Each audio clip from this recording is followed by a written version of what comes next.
Radio SME presenta. Las opiniones vertidas en este programa son responsabilidad única y exclusivamente de quien las emite. Leer para entender el mundo y para poder cambiarlo, con el propósito de mejorarlo. Leer para cambiar uno mismo, leer por gusto, por pasión, para saber, para conocer y también para dudar, para cuestionar. Letras militantes. Comenzamos.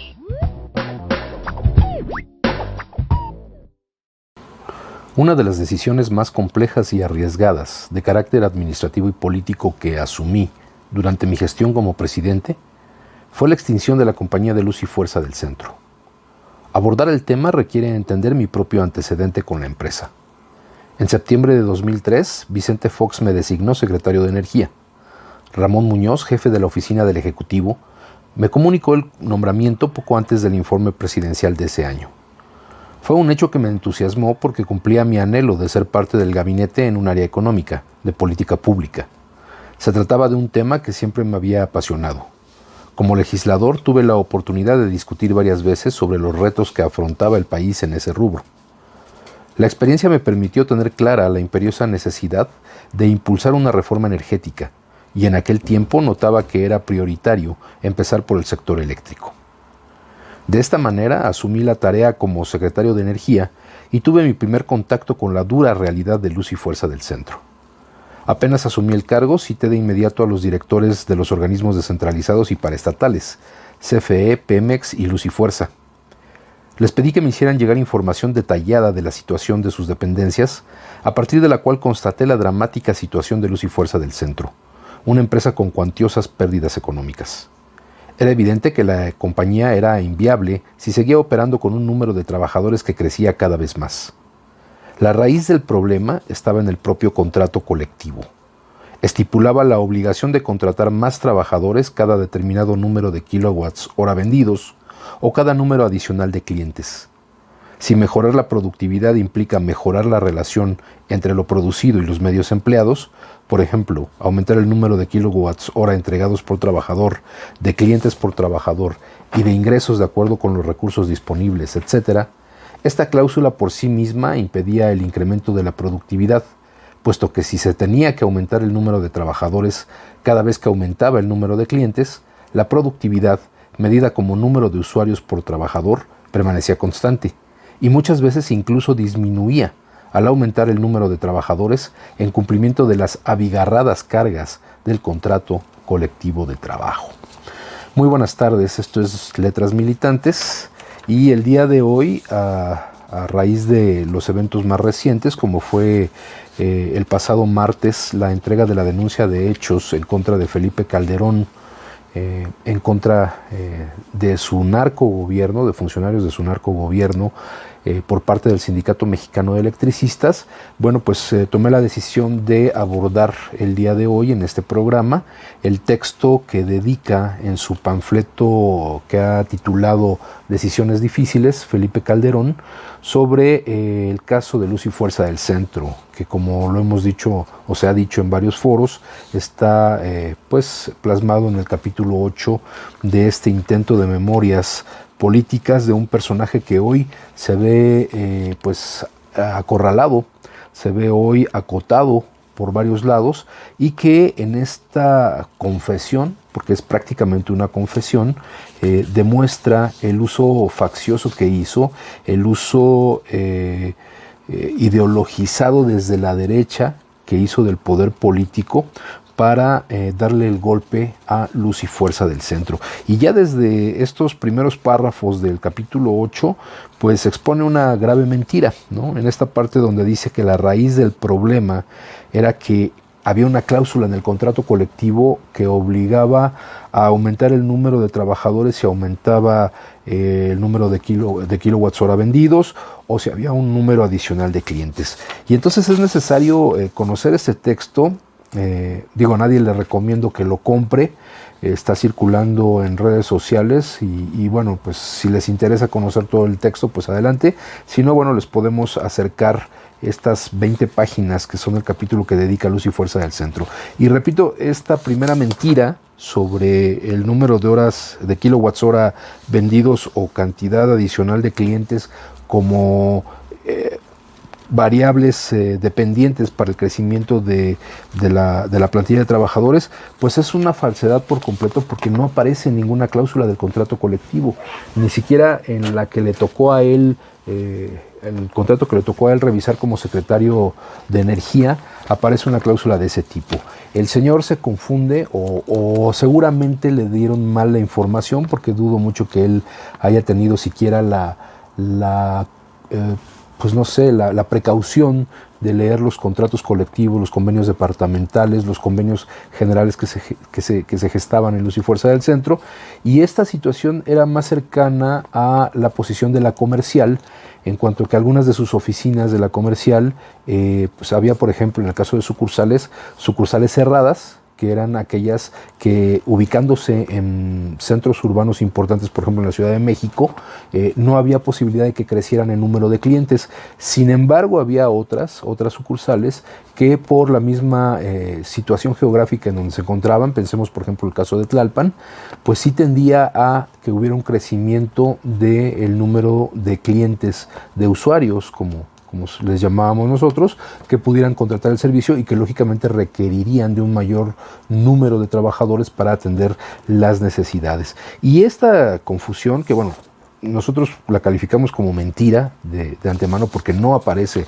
en ningún contrato colectivo, esta mentira que no tiene otro sustento más que también su mentalidad tecnócrata, su mentalidad neoliberal, que lógicamente despeja del trabajo de las paraestatales su función de dar un servicio público, para que, de acuerdo a esta visión empresarial, a esta visión neoliberal, a esta visión gerencial que se tienen los gobiernos de nuestro país prácticamente desde el arribo del neoliberalismo con Miguel de la Madrid, pues es de que debe producirse más con menos, porque lo que se va a privilegiar es la ganancia, como si las empresas del sector público, la ganancia fuera algo que se reparte como utilidades con los propios, como él les llama más adelante, propietarios de la empresa, ¿no? Que es el pueblo de México.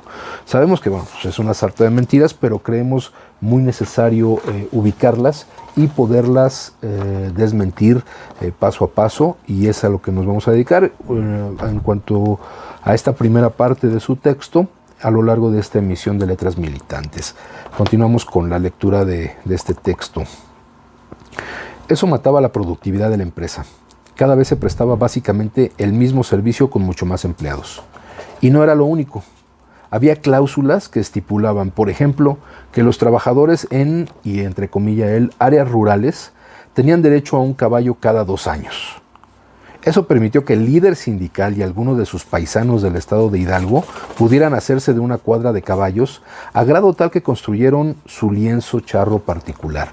Y bueno, esto sabemos que es parte de esa campaña negra, de esa campaña sucia que en el 2008 se impulsó en contra de nuestro secretario general, Martín Esparza, que nunca hubo pruebas en ese sentido, y quienes hemos estado en Juandó, en Hidalgo, conocemos cuáles son las instalaciones que pertenecen al sindicato, que pertenecen al municipio, y pues finalmente las que son propiedad de los propios compañeros, incluido el secretario general. Y este fue un infundio que tuvo mucha fuerza en ese momento de la lucha electoral con esta planilla naranja. Y bueno, esta referencia que se hace a los caballos y que de aquí se hicieron las cuadras, etcétera, pues es una mentira, y básicamente lo que se argumenta de los caballos tiene su sustento contractual en la cláusula 96 de transportación, su fracción séptima, que es semovientes y bicicletas, y la voy a leer. Los caballos y bicicletas para los trabajadores que han venido usando o que necesiten usar esta clase de transporte para el desempeño del servicio, cuyos puestos se detallan en la lista que forma el anexo número 11 de este contrato, deberán ser propiedad de ellos, y Luz y Fuerza asume las siguientes obligaciones. Y vienen varios numerales que establece que el mantenimiento de estos animales o de las bicicletas que se utilizan para el trabajo, bueno, corría a cargo de Luz y Fuerza, pero la propiedad quedaba en los trabajadores porque lo utilizaban para el desempeño de sus labores. Pensemos, por ejemplo, en zonas para los compañeros de transmisión en donde la instalación de las torres en estas cañadas o en estos barrancos que podemos ver cuando accedemos al Valle de México o cuando circulamos hacia las divisiones donde se encuentra nuestro sindicato, podemos ver que hay lugares prácticamente inaccesibles para vehículos. Y entonces lo que se utilizaba era este tipo de transporte, los semovientes, los caballos, los burros y las bicicletas como medida de acceder a estas zonas de trabajo. Y bueno, de ahí se agarra Felipe Calderón para hacer su campaña negra, su campaña sucia, que se lanzó en su momento, repito, en contra del secretario general en el proceso electoral y que hoy lo revive como parte de ese escurrir el bulto que busca hacer sobre el tema de Luz y Fuerza del Centro.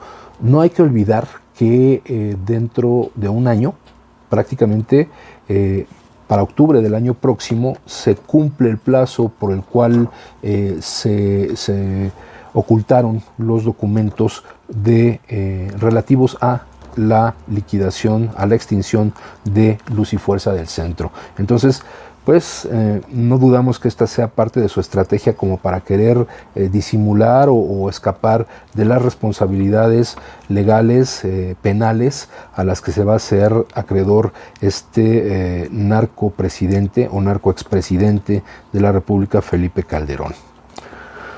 Una circunstancia descriptiva de esta terrible situación fue lo que ocurría con las sucursales de atención a clientes que tenía la empresa. Dada la resistencia del sindicato al cambio, hubo algún momento en que éste consideró que el uso de computadoras y otras tecnologías sistematizadas amenazaba la fuente de trabajo. Es decir, la lógica era mientras más computadoras, menos trabajadores. Esto, quienes laboramos en Luz y Fuerza del Centro y nos tocó aquella transición en finales, o mejor dicho, principio de los años 90, y hasta la desaparición de Luz y Fuerza en el 2009, nos tocó ver este tipo de actitudes que venían incluso desde la Secretaría General de Jorge Sánchez, después con Pedro Castillo, que había una percepción un tanto alienada sobre el uso de equipos de computación, y efectivamente en algún momento se pidió revisar con mucho cuidado cómo estas máquinas iban a afectar el desempeño de las labores en función del número de trabajadores. Y todo esto siempre fue previsto en los contratos colectivos, en los convenios departamentales, y se hizo de acuerdo también a las necesidades de la empresa por acuerdo entre las partes, que ese es un aspecto que lógicamente no toca Felipe Calderón, que esto no era una decisión unívoca o unilateral del sindicato, sino que esto siempre era por acuerdo de las partes y por una argumentación previa a la aprobación de los acuerdos que llegaran a los contratos y los convenios. Pero de esto vamos a hablar un poquito más adelante porque hace mucha referencia también a ese tema. Y bueno, a señalar que en este caso de las computadoras a muchos nos tocó ya cuando era una parte necesaria del desarrollo de las actividades el utilizar computadoras. Por ejemplo, en el área de proyectos había sectores en donde había 3 computadoras para ser utilizadas por 15 o 20 trabajadores que las requerían al mismo tiempo para poder desarrollar sus labores. Y en infinidad de ocasiones se hacía el requerimiento a la subdirección, a la propia dirección para contar con estos equipos, y jamás se dotó de equipos suficientes. Y esto sí fue una cuestión unilateral de la propia administración. Incluso cuando se adquirían equipos nuevos, estos generalmente iban primero a revisión del personal de confianza, quienes escogían pues máquinas para su uso personal, aunque fueran superintendentes o incluso subdirectores que no utilizaban realmente una computadora que tuviera esas características, y nos dejaban el equipo ya obsoleto, ya con programas que no nos servían de gran cosa, a los departamentos que teníamos que ocuparlo. Esto es también parte de lo que lógicamente no menciona Calderón, que fue desde la propia administración de la empresa encaminado a generar esta falta de recursos, esta descapitalización y estas condiciones de trabajo pues poco menos que nefastas para el desarrollo de la empresa.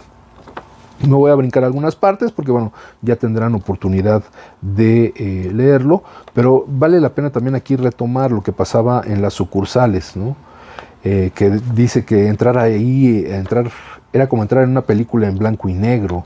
De hecho, los grises eran colores predominantes en muchas de estas oficinas, y hacer una fila considerable hasta llegar al mostrador.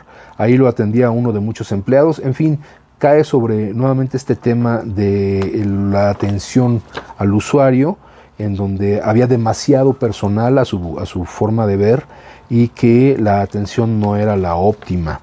Sin embargo, esto que Calderón enfoca como la principal razón o la razón más fuerte como para hacer este trabajo de destrucción de una empresa paraestatal, bueno, pues se refiere también a lo que ya he comentado antes, de esta visión tecnócrata, de esta visión neoliberal, de esta gestión empresarial, gestión como gerente, su visión como gerencial de cómo tenía que atenderse un servicio público.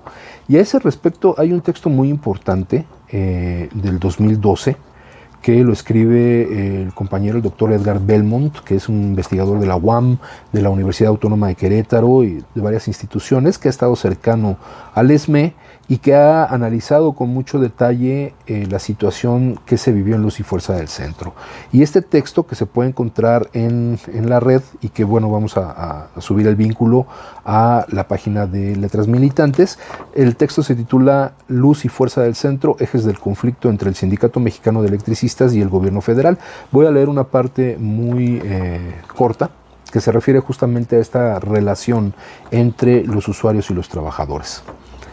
En la relación trabajador-cliente pueden configurarse múltiples situaciones sociales, relaciones conflictivas o alianzas temporales, a partir de que se ponen en juego no solo las expectativas del cliente, sino también el sentido de la actividad del servicio, así como su orientación y su organización.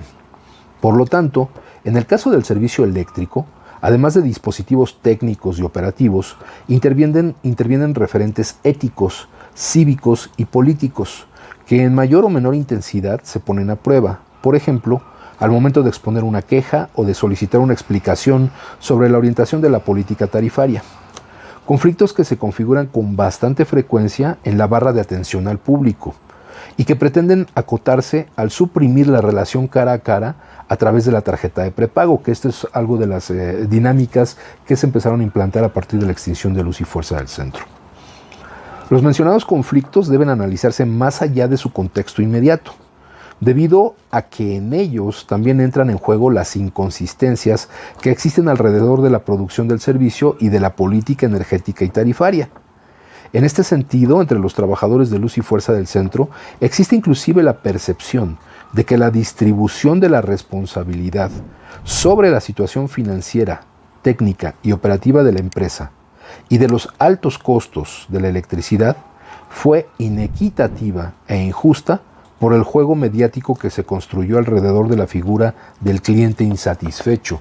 Y esto haciendo referencia a esta campaña negra también al inicio de la resistencia, a fines de 2009, cuando se gastó una cantidad que ronda entre los 200 y 300 millones de pesos que se le pagó a los medios masivos de comunicación por difundir estos spots comerciales y esta información, estas notas emanadas desde la propia Presidencia de la República sobre la ineficiencia de Luz y Fuerza y el maltrato de los usuarios, como aquel spot en donde una persona vestida con la ropa de trabajo de Luz y Fuerza tocaba en las casas y pedía 1,500 pesos, ¿no?, para los trabajadores. Entonces, esta es la percepción que ayudó a golpear muy fuertemente a la organización sindical, a los trabajadores de Luz y Fuerza del Centro. Como ya lo hemos señalado, los conflictos que se configuran en el back y en el front office, es decir, en la atención con el público y en lo que ocurre atrás en las oficinas que no ve el público, ponen a prueba no solo el proceso de gestión comercial y la disposición de los trabajadores para incorporar, por ejemplo, las tecnologías de la información, sino también la voluntad del gobierno federal para reconstruir consensos que permitan rearticular compromisos sociopolíticos y socioproductivos. La promesa que hizo el Ejecutivo Federal de que la calidad del servicio aumentaría prácticamente con la liquidación de los trabajadores de Luz y Fuerza del Centro es poco afortunada, debido a los rezagos y los problemas técnicos que existen en la zona central. Esto se da primero porque el deterioro de la infraestructura eléctrica y los problemas que se asocian con las conexiones clandestinas continúan siendo variables que ponen en riesgo la continuidad del servicio. Y segundo, porque el despido de los trabajadores de las áreas operativas se traduce en un incremento en el tiempo para resolver las interrupciones del servicio y las situaciones de emergencia. En otras palabras, el deterioro de la prestación del servicio público en México es parte de un proceso de ajustes graduales en el sector eléctrico en el marco de la reforma del Estado, de cambios en la regulación del mercado y de la redefinición del orden económico. Hasta aquí el texto del compañero Belmont, del doctor Belmont, y entonces aquí es donde se hace ese análisis entre la visión que se tiene de que el conflicto se crea por la mala relación entre los usuarios y los trabajadores, pero que no deja de ser una parte minúscula que, si bien puede tener su parte de razón frente a la atención de algunos de los compañeros que trabajaron y algunos de ellos que siguen formando parte quizás de la resistencia, pero está la otra parte también, que es la de mayor peso, que tiene que ver con todas las condiciones técnicas, con todas las condiciones de relación, incluso hasta sociopolítica, relacionadas con cómo se manejaban las tarifas eléctricas, cómo se adquirían los recursos materiales para atender las demandas del servicio, y el factor también que hace buena mención y que no ha perdido vigencia, que es el que tiene que ver con las pérdidas no técnicas, con la cuestión de lo que se ha buscado calificar como robo de energía eléctrica, y que si bien antes era a partir de que la empresa daba un servicio público, hoy, al considerarse que ya no es una empresa que da un servicio público, sino una empresa productiva que entra en un mercado eléctrico, pues se trata ya en términos mercantiles del robo de energía. Y bueno, simplemente actualizando conceptos, lo que en su momento era el PREP 2515, que era este programa para atender las fallas no técnicas, y que hoy es parte de este proceso de modernización de Comisión Federal de Electricidad, bueno, pues cambia el enfoque según el contexto político en el que se sitúa la administración que impulsa ese programa, ¿no? Entonces, bueno, eso se presta a un análisis mucho más amplio que seguramente abordaremos en otra emisión de Letras Militantes. Por lo pronto, pues vamos a mandar un corte, y al regreso del corte veremos la última parte relativa a este texto de Felipe Calderón y sus decisiones difíciles, que más bien son mentiras muy fáciles. Entonces, después del corte, regresamos.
Estás escuchando Letras Militantes.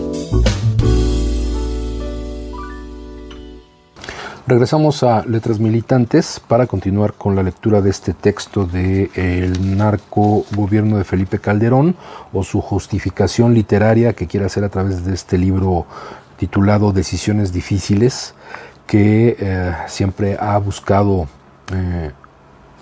perdonarse él mismo la toma de una serie de decisiones, como puede ser la guerra contra el narco, que termina en una cifra inacabable de muertos y desaparecidos, su relación lógicamente con el narcotráfico en ese sentido, el sometimiento al dictado de los Estados Unidos para hacer sus políticas de seguridad, y particularmente en el capítulo 8 de este libro, en lo que se refiere a la extinción de Luz y Fuerza del Centro.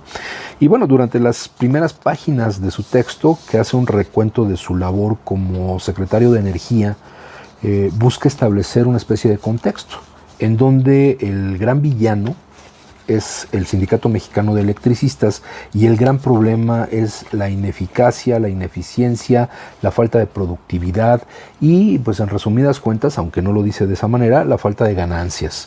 Lo que, como decíamos en el bloque anterior, revela simplemente que su visión de lo que debiera ser un servicio para el pueblo, un servicio público, un servicio desde la administración pública, era visto simple y sencillamente como un negocio en donde el gerente tenía que aplicar las acciones que mejor convinieran para lograr una mayor ganancia. Aunque esta ganancia, a pesar de que él dice que era para el pueblo de México, que son los propietarios de la empresa, realmente nunca se vio ni antes ni después del decreto de extinción de luz y fuerza del centro. Y con esta visión gerencial, con esta visión maniquea que tiene de la relación entre el sindicato y la empresa, pues busca justificar la manera como actuó en contra de nuestra organización, del Sindicato Mexicano de Electricistas.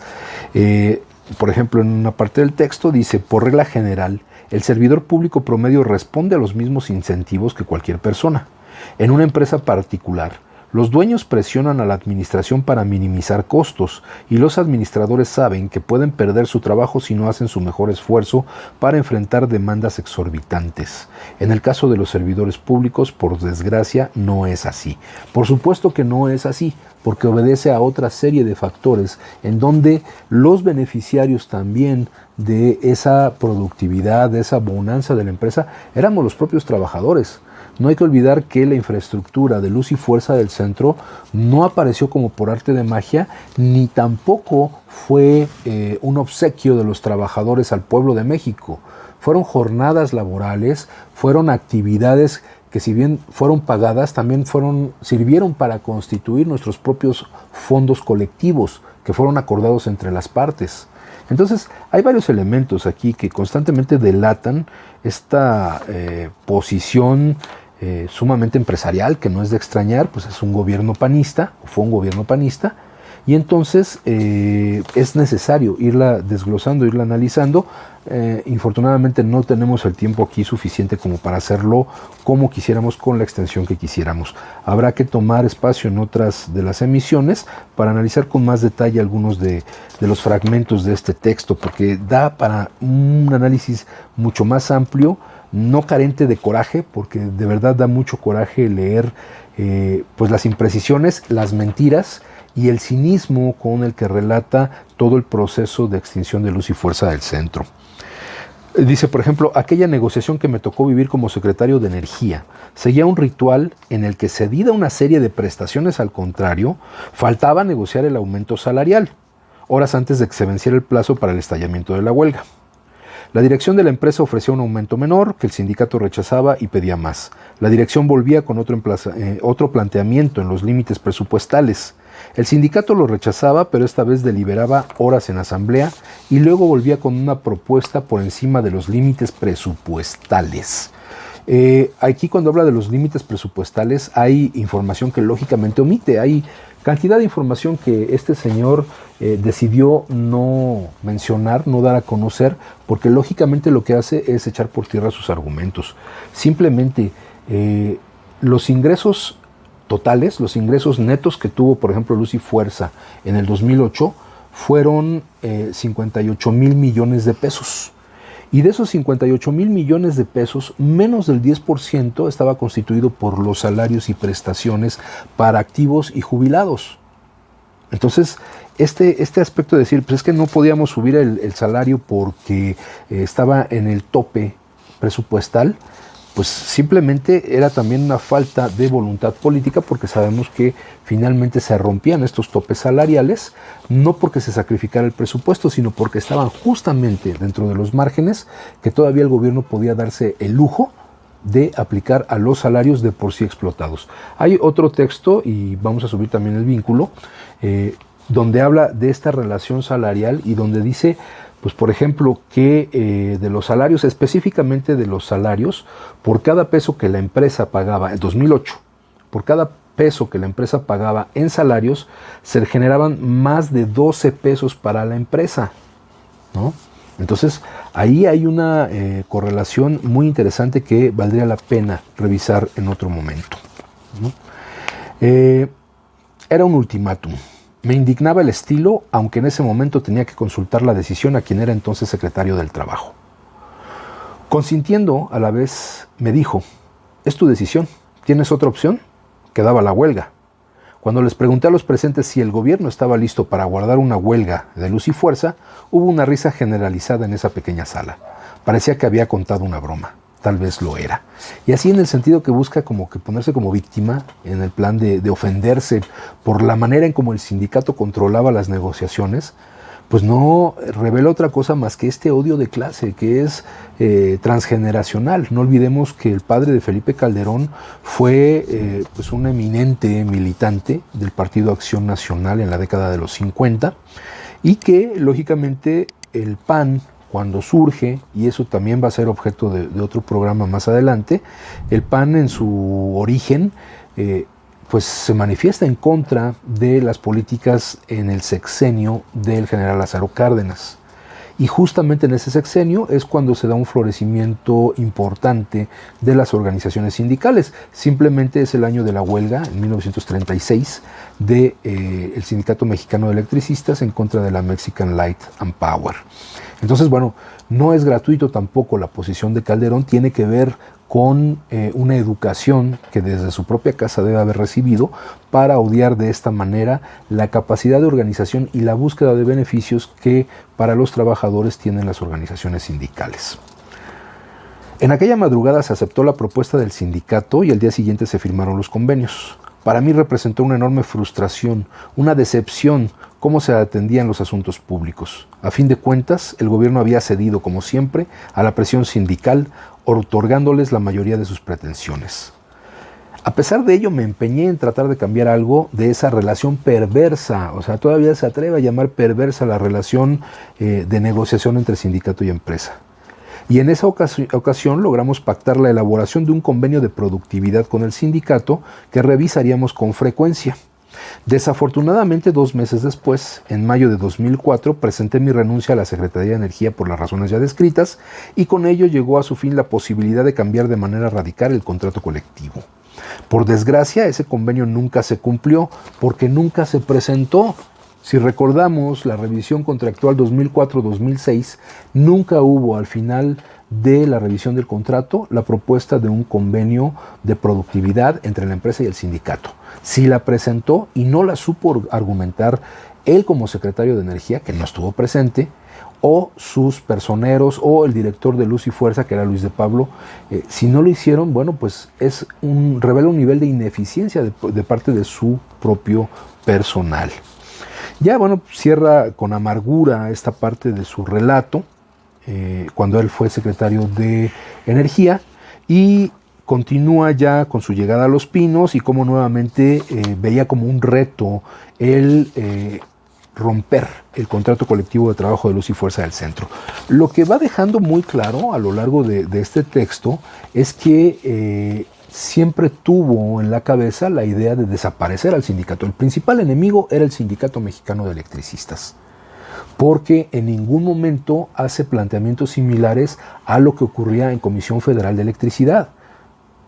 Para él, todo el proceso que se vivió de desvalorización de la empresa, su descapitalización, su franco desmantelamiento, como fue el hecho de quitar las actividades llamadas no sustantivas primero de la materia de trabajo de la CFE y luego irse sobre las actividades sustantivas en las cuestiones de transmisión, de distribución y de comercialización, metiendo a empresas privadas a ganar licitaciones mucho antes de la extinción de Luz y Fuerza del Centro, pues revela que es otra la visión que tiene Felipe Calderón. Incluso todo este proceso de desmantelamiento de la generación en Comisión Federal de Electricidad, que hoy se busca querer compensar a veces hasta mágicamente, pues fue todo un proceso largo, histórico, en donde dejaron de producir las hidroeléctricas en el sureste del país, en Tabasco, en Chiapas, a cambio de otorgar los permisos a generadores privados. Eso fue lo que generó la crisis en Comisión Federal de Electricidad. Eso fue lo que generó también crisis dentro de Luz y Fuerza del Centro. Eso fue, por ejemplo, la creación de la tarifa DAC, la doméstica de alto consumo, en el sexenio de Vicente Fox, es lo que ha generado un problema en el pago de las tarifas con los usuarios domésticos que de pronto se ven atrapados en esta tarifa y se ven imposibilitados de pagar. Todo esto, pues lógico, no está en el análisis de Calderón porque su intención es la de justificar totalmente su desempeño en el gobierno de nuestro país y en el golpe que se le dio al Sindicato Mexicano de Electricistas. Dices, continúa en el texto, me estoy, repito, brincando partes porque da para mucho, pero hay que ir resaltando como que las partes más importantes. Fue entonces cuando comenzamos a pensar en la necesidad de preparar en serio, es decir, asumiendo la huelga como un escenario real, el operativo de emergencia que tradicionalmente se alistaba alrededor de la negociación. Para ello ya contaba con una recién creada Policía Federal, es decir, la Policía Federal no fue creada con la intención de combatir el crimen, sino que se convirtió desde su planificación y en su creación en una herramienta, un mecanismo represor, un mecanismo contra todo tipo de movilización social. Y lo vimos, nadie nos cuenta historias sobre eso, nosotros lo experimentamos en carne propia.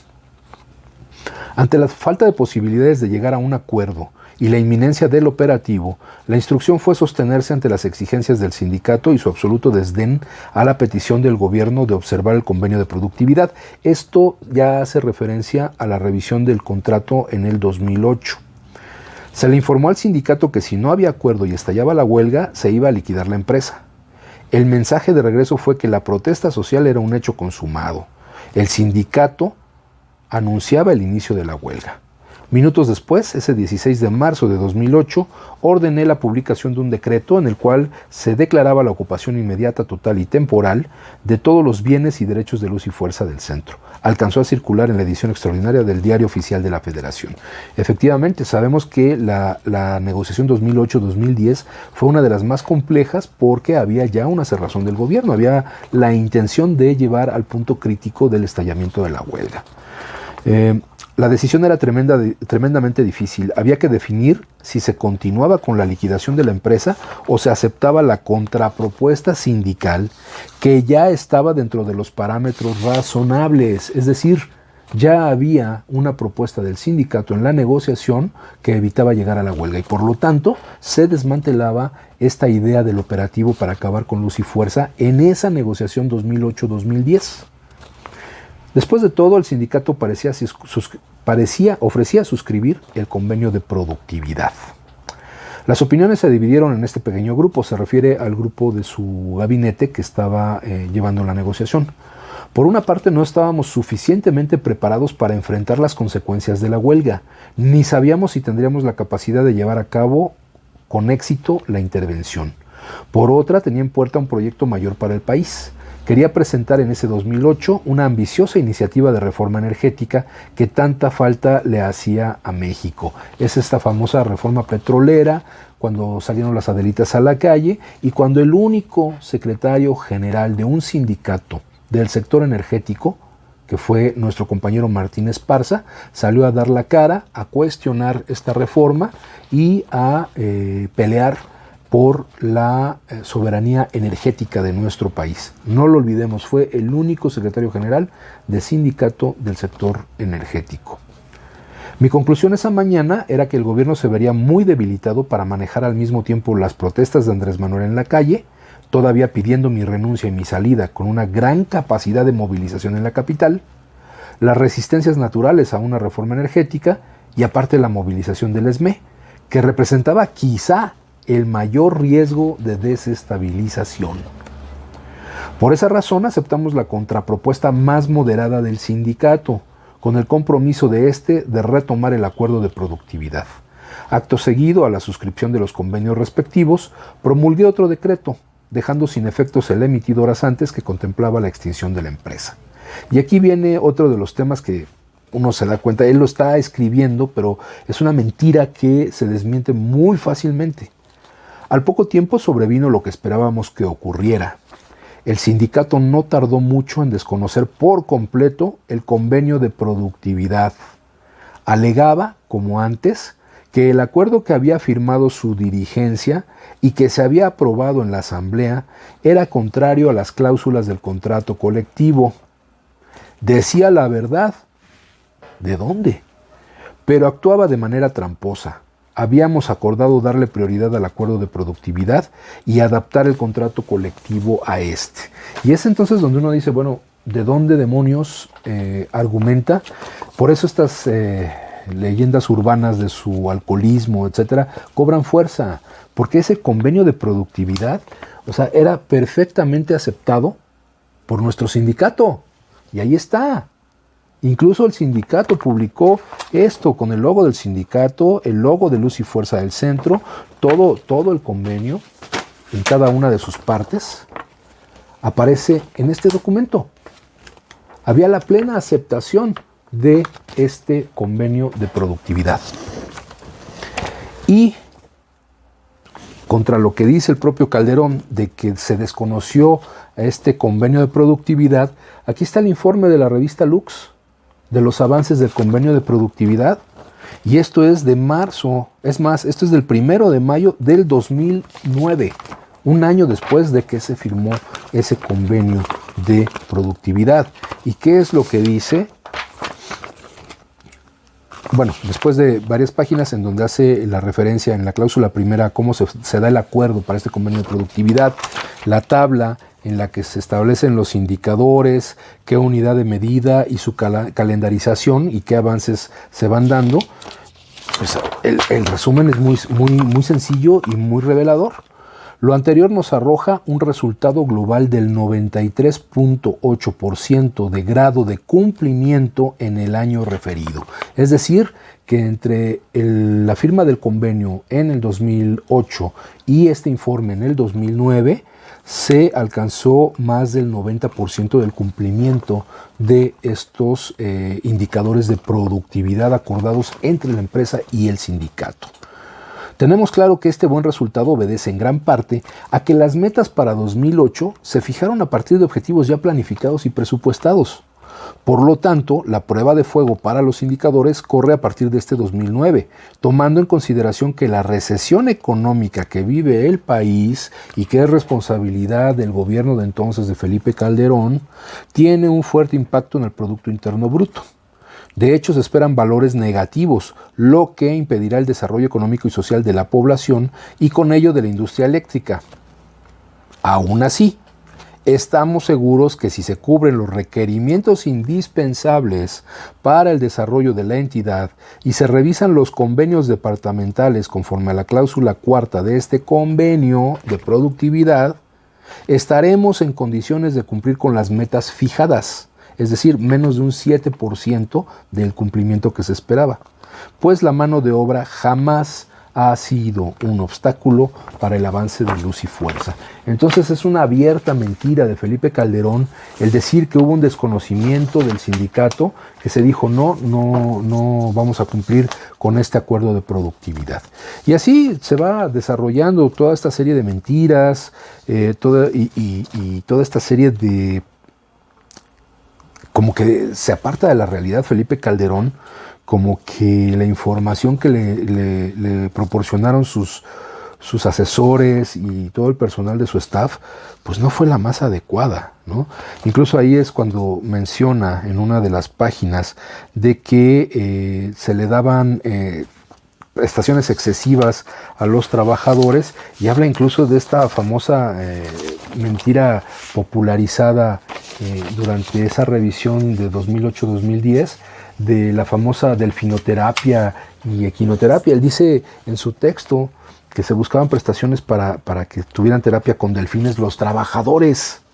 O sea, un absurdo tremendo, cuando en realidad de lo que se hablaba era parte de la argumentación de la cláusula 71 de la atención médica, que en su último párrafo hablaba de la ayuda económica de 1,800 pesos mensuales, sin exceder de 220 casos, a los trabajadores y jubilados que tengan hijos con síndromes neurológicos y otros síndromes que causen problemas de lento aprendizaje, así como hijos invidentes y discapacitados inscritos en instituciones especializadas para que destinen el pago de su rehabilitación y o terapia, educación y gastos derivados de las mismas.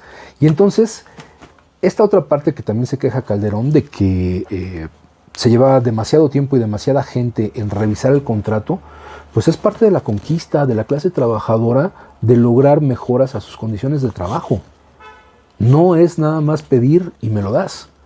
Sabemos que históricamente nuestro sindicato se caracterizó siempre por dar las mejores argumentaciones técnicas a profundidad. Simplemente el logro de las jubilaciones, de reconocer a los grupos que trabajaban con línea viva y sus jubilaciones en otros términos, obedecían a trabajos técnicos especializados con médicos que colaboraban con el personal operativo para medir su situación de salud conforme desarrollaban sus actividades. Entonces, bueno, lo que tenemos aquí es un texto excesivamente provocador. Esa sería la palabra, yo creo, más adecuada, provocador, hacia nosotros, los miembros del SME, que nos vimos afectados por este decreto de extinción. Bueno, vamos a dejarlo hasta aquí. Creo que esto se presta para un desarrollo mucho más amplio en otros programas que seguramente tendremos sobre el tema de este texto de Felipe Calderón y sus decisiones difíciles. Por el momento es todo, agradecemos su atención y nos vemos en la próxima emisión a través de Radio SME de Letras Militantes. Muchas gracias y muy buenas tardes. Decía Samuel Smiles, el libro es una voz viviente.